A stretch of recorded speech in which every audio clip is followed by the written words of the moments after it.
Hi, welcome back to 9 Reasons Smiles. Hey guys, good morning. It is about 8 o'clock in the morning. It's Sunday. I should not be up this early, but I am because my body was like 8 a.m. We're gonna be up. I lied. It's about 9 o'clock in the morning right now. I don't even know what I'm gonna read today. I just yesterday filmed my like July/early August wrap up. If you want to check that out, I'm gonna put the link down below or up in the corner somewhere so you can watch it. So now I am kind of in the mood for something light and fluffy. This morning while I was answering some emails, like I just kept looking over my shoulder at this beautiful book right here. I think I'm pointing to Crescent City, but I may be pointing to Carry On, one of the two. But anyways, I have been wanting to reread Crescent City so bad. I am just in the mood for like Crescent City. Like I want to reread Crescent City again, but experience it for the first time, which you can't do really unless you like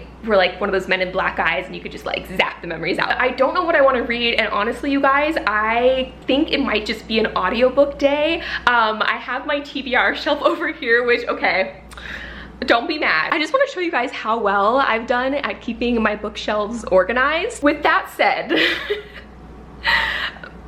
my TBR shelf is a whole other story. I'm gonna show you, but I'm just gonna put a little bit of a warning for anyone who's sensitive to disorganized books. I don't know how it happens, okay? The books move at night or something. It's like one of those libraries where the books move. Oh my God, I know, it's bad. Let me just like, I know what you're thinking. That is my TBR shelf situation. Also, my bed is not made, so it's just like the bed needs to be made, the TBR shelf needs to be organized. I have a ton of books to also unbox. Oh my gosh, you guys, do you see that? I got this new printer. Well, it's like semi-new.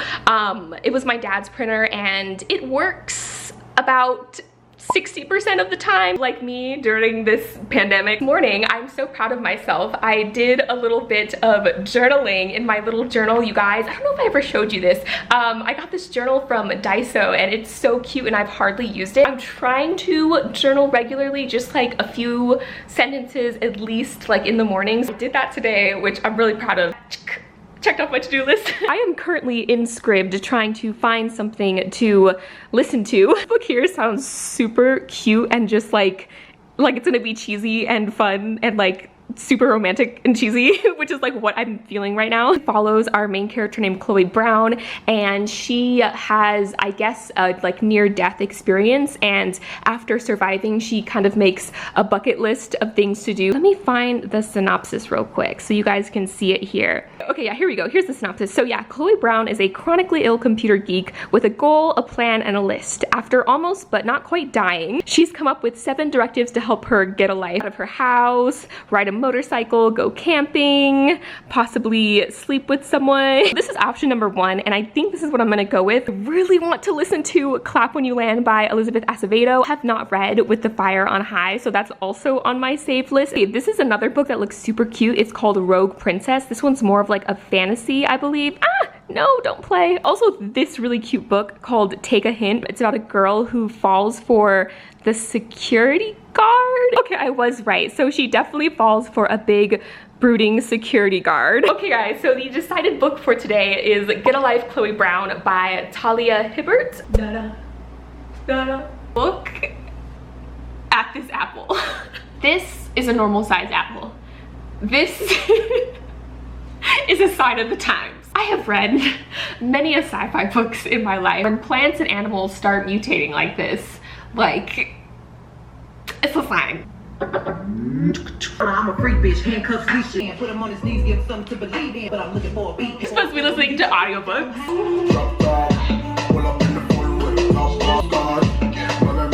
Bittersweet summer rain. Look at my apples. Once upon a time, Chloe Brown died. Oh. It happened on a Tuesday afternoon, of course. Disturbing things always seem to happen. Okay, wait. Let me start that over. And with Danny, the weirdest of her two very weird positions. Danny told Chloe that she was crashed, and looked to her right, and found a shiny white Range Rover laid in the driver's seat, slumped against an airbag. All born of years of living in her hide, it would start asking questions. Then Okay, just a little side note. I don't know about you guys, but I cannot listen to audiobooks unless it's at least at like 1.5 speed. I don't know why, I just feel like the normal speed is just too slow, you know? So yeah, I'm like a 1.5, 1.8. Once I get like halfway into it, then 1.5 starts to feel slow. Okay.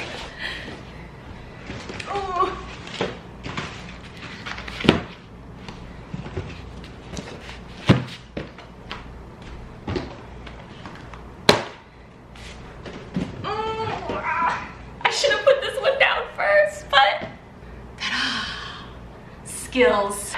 Okay guys, can you, oh, okay, no. Okay, hold on. One of my greatest struggles as a amateur videographer is like just trying to get a good angle when I film. Now I'm like way too far. First box here I received from Simon & Schuster, Day, Tonight, Tomorrow by Rachel Lynn Solomon, and the cover is so cool. I love this shade of blue. This book is a hate to love romance. Based off the synopsis, it sounds like a hate to love romance. We're following two characters that are seniors in high school and they have despised each other. Our main female character, I believe she is an aspiring romance novelist, and the main male character is kind of a linguist nerd, and so they've always been competitive with each other. Because it's their senior year, they have this sort of senior competition thing where they go all around Seattle. Two characters end up having to team up for this game, and they slowly start to get to know each other and possibly realize that maybe the other person isn't as bad as they thought. We're excited to read this one because, as you guys know from the beginning of this video, like I'm just in that romance mood right now, and hate to love is my favorite. This next book sounds so good. It is called My Summer of a Love and Misfortune by Lindsay Wong. In this book, we're following our main character. She just graduated high school.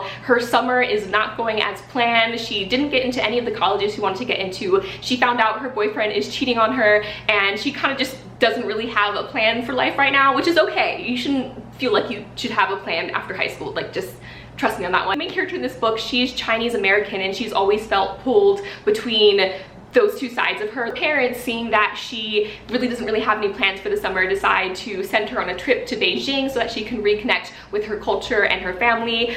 She's very reluctant to go at first, but she realizes like maybe this is just what she needs to kind of find herself and to have that like fresh start. The next book I have here is 10 Things I Hate About Pinky by Sandhya Menon. I hope I'm pronouncing her name correctly. It says here on the cover that this is a companion novel to When Dimple Met Rishi, and I heard amazing things about the book. I know it was circulating around BookTube, and I actually think I might have the audiobook on script of it. I have not read it yet, so I'm not gonna read the synopsis for this because I don't want to get spoiled. I love a bold color, and this lime green is giving me life right now. So the next book I have here is by fellow booktuber Francina Simone. It is a arc of Smash It, which comes out in October, I believe. Actually already have an arc of this when I did a panel with Francina back in March, which feels like years ago. She actually gave me a copy of her book and she signed it, so I'm gonna keep this really nice, and I'm gonna be doing a giveaway on Instagram. The next book I received here is The Voting Booth by Brandy Colbert, but the box came with so many cute little like goodies. Oh yes, oh my god, it came with a sweater. We're following our main character, and she is a high school student, I believe, just turned 18, so she is finally legal to vote. She's very passionate about voting. Right after she votes, she notices that there's a boy who is being turned away. This book is kind of compared to The Sun Is Also a Star, and I see why a little bit. Basically, after she sees that this boy can't vote, she makes it her mission. For some reason, he was turned away, and they end up spending the entire day together, just, you know, trying to, you know, filling out paperwork and just, you know, running all over the city and just trying to get him to vote. The last box that came in the mail, you guys, who read The Babysitter's Club as a kid? Because I read, oh my gosh, I can't even name how many Babysitter's Club books there are. Babysitter's Club, The Boxcart Children, The Magic Tree House. What other books? All of the books I read when I was like really, I don't want to say like super young, but maybe like 8, 9, before Percy Jackson, before the Percy Jackson era. Netflix sent me this promotional box. If you didn't know, The Babysitter's Club has been adapted to a TV series and it's on Netflix right now. So the first thing in here is a fanny pack, you guys. Oh my god. Linnea, my sister, is gonna steal this from me. It also came with a friendship bracelet making kit. The next thing in here is 2 adorable little scrunchies that I'm tempted to like put, well, As you guys can see, my scrunchies that I use are huge, but my little sister will also very much appreciate this. Did they send all of them? What? Oh my god, they're so colorful. I don't remember them looking like this, or they kind of look like this, like the font's the same, like this part, but I don't remember the covers looking like this. I think these are new. Those are all the books I have to unbox. I'm gonna go back to reading my book, or listening to my book, and I will update you once I get at least like a quarter of the way through.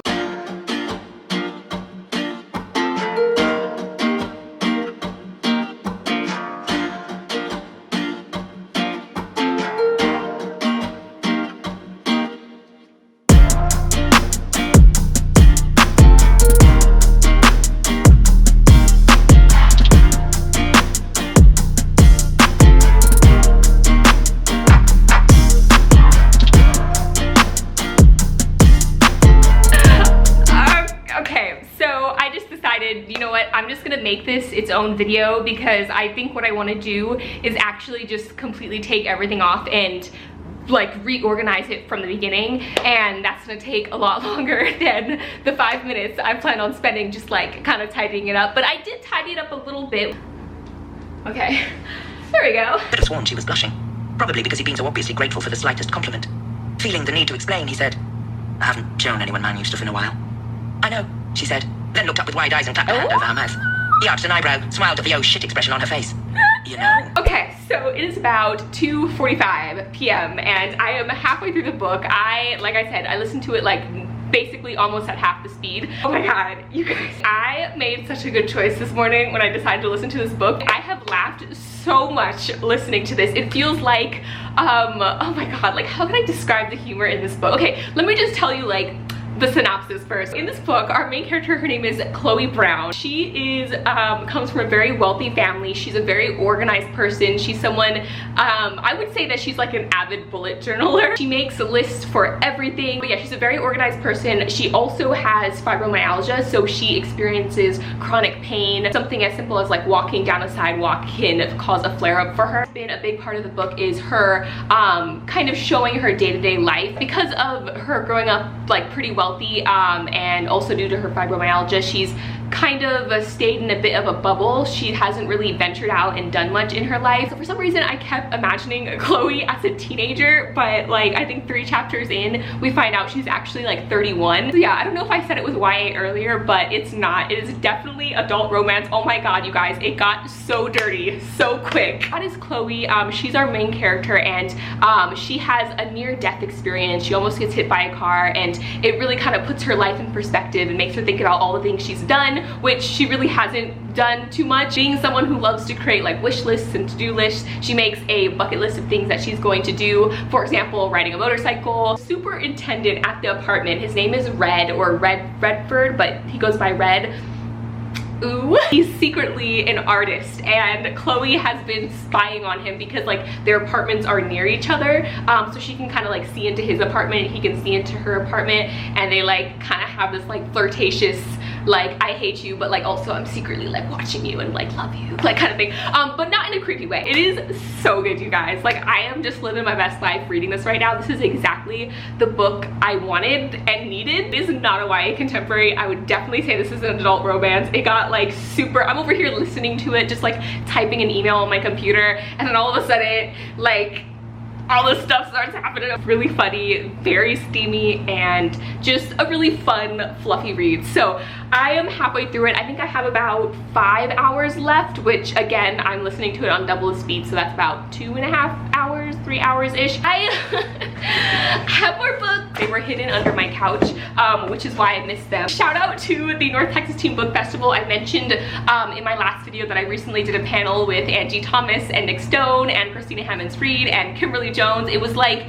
I was with the Avengers. One of my favorite authors, I got to moderate a panel and I was like losing my mind, like just trying to like be professional, and I was just like, oh my god. I moderated that panel. Kristen, she is the wonderful woman that co-created the North Texas Teen Book Festival. She sent me a collector's edition of On the Come Up by Angie Thomas, and you guys, it is so beautiful. Like I don't know if you can tell, but it's just, it's shining, it's sparkling. This book is just living its best life right now. It is so beautiful, and it is going on my main shelf. I don't know where I'm gonna put it yet, but I'm gonna find a spot for it. So the final book I have, I think I was sent by Get Underlined, a young adult thriller book called The Game by Lindsay Miller, and it says here, at the beginning of summer, the seniors at Lincoln High play assassin. Yeah, this just already sounds like it's gonna be a thriller book. Okay, so back to reading. I really want to like know how this ends. Like, I paused at a part in the book where it's like there's tension. I'm gonna get back to listening to it and be back with you shortly. I just finished the book. Oh my god, my heart. If anyone has just been having, I mean, I feel like everyone, obviously we're in a pandemic and it has not been easy on any of us, and I'm not gonna lie, I had a really rough week, so which is why I really wanted to like read something really light and fun today, and that was the perfect book. Get a Life, Chloe Brown. Like, if you want a book that is just gonna like immediately uplift your mood, this is the book. Did it come out this year or last year? I think it came out last year. But okay, final thoughts. I loved both the characters. Chloe, especially the main character, she is very witty. She has a very dry sense of humor. She's just, I don't know, I feel like in real life we would like get along pretty well, because she's the kind of person like she'll just deadpan something or she'll just say something and the person can't tell if she's being sarcastic or not, and like that's the kind of humor I love. Did we talk about the male main character in this book? Okay, Red, he is just like, I love characters who like are like secretly into art. Yeah, I don't know, this was like really big in like 2010 YA, but characters who are like secretly artists, but they like hide their passion from the world. Like, oh my god, I'll just, yeah. So like that's our male main character. Red and Chloe's personalities were just so different. Awarding, it gets real steamy and real explicit, but if you are looking for that, it's there. Anyways, I'm gonna end this vlog here. Thank you guys so much for hanging out with me today. I'm gonna do more reading vlogs. Thank you for watching. Until next time, keep reading and I will talk to you guys later. Oh, recommend me more romance books because I'm like getting into it and I would love your recommendations. So yeah, okay, talk to you guys later. Bye.